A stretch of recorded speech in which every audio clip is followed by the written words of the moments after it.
Warning! Hindi lahat ng oats healthy. May nakita kang instant oats sa grocery at binili mo agad?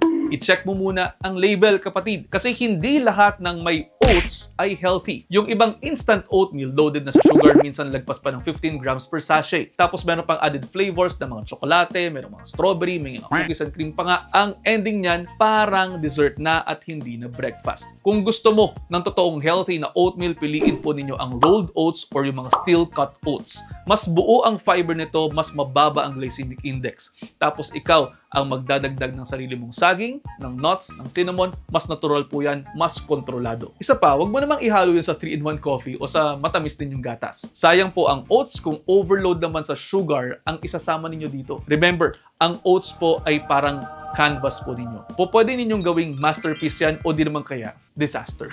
Nasa toppings, nasa mix at tabang mindset mo yan. Kaya naman next time na bumili ka, tanungin mo sarili mo, totoong oats ba ito o oat disguising dessert? At yun, almost 1 minute na ata ito. I hope you're all 1 minute wiser. Pakipusuan kung may natutunan and I'll see you next time.